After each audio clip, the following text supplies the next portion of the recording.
Vijana wenzangu, huyu hapa ni waziri wa kilimo. Unaona hiki kidude ambacho kinaota hapo, matunda ya kilimo. Unaona hiki kidude hicho ambacho mnaona hapo, bado iko kwenye ujenzi. Hiyo yote ni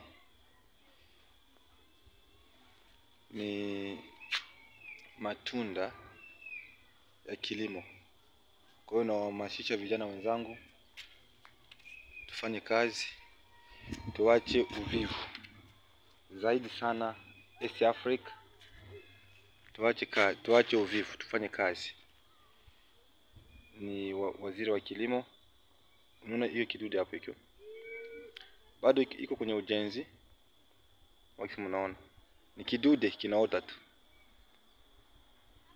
tu kidude hicho. Subiri, napanda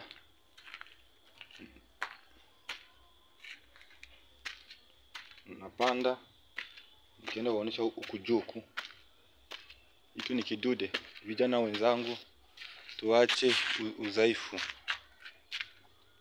Unaona hiyo kidude hicho, vijana wenzangu, hiyo yote ni matunda ya kilimo. Tunda ya kilimo kama kisi mnaona. Hiyo ni kidude ambacho kinaota hapa. Hiki kidude ambacho kinaota hapa hicho ni matunda ya kilimo. Kwa hiyo iko kwenye ujenzi kama kisi mnaona huko. Inaenda huko, ni kidude kinaota kabisa. Kinaenda huko kama kisi mnaona.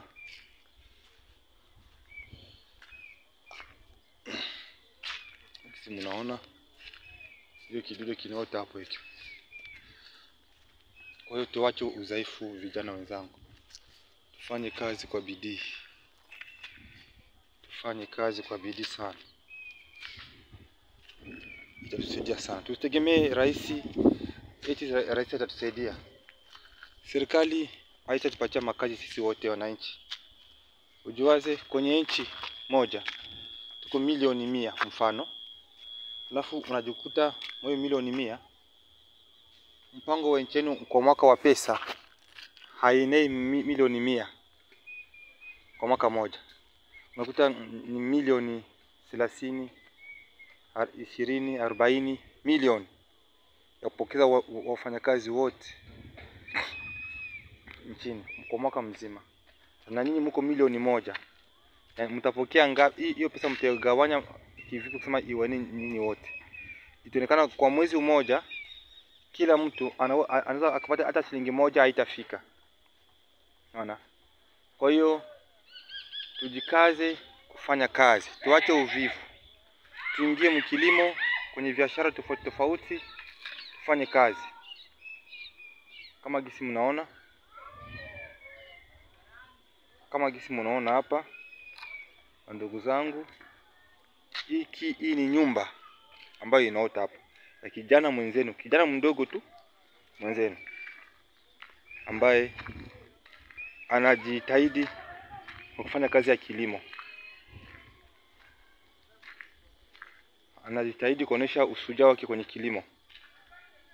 Basi mnaona hii kidude hapa ni mita 22.5 kwa 14.5. Yaani ni nyumba kubwa sana. Ni kidude ambacho kinaota. Kwa hiyo hata wafanyabiashara wengine wanashindwa. Sio kila mfanyabiashara ambaye anaweza akajenga hii nyumba. Labda mfanyabiashara mkubwa sana na yeye. Kwa kuwa yote ni biashara, kilimo ni biashara kama biashara vingine. Kwa hiyo unakuta vijana wengi wanapoteza muda wao sana kwa kuvuta bangi, kutembea mitaani, kwenda sehemu fulani kwenye TikTok sana, wanajisahau kufanya kazi. Kwa hiyo ndio nataka niwaambie wenzangu wa Afrika, vijana wenzangu wa Afrika, tujitahidi sana. tufanye kazi, tufanye kazi, tufanye kazi vijana wenzangu. Kazi ndio msingi ya maisha.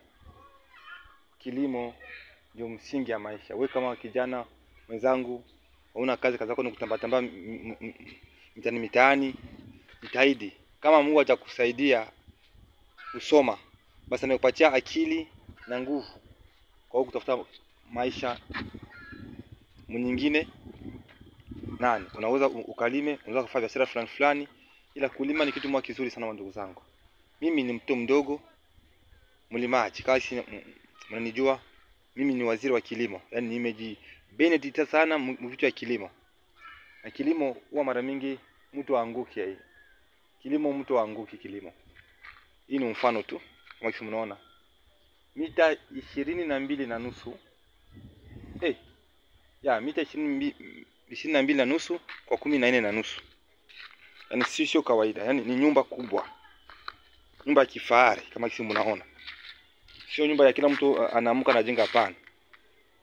Hata uko na pesa, ukiona mwenyewe unasema hapa huyu ni mwanaume.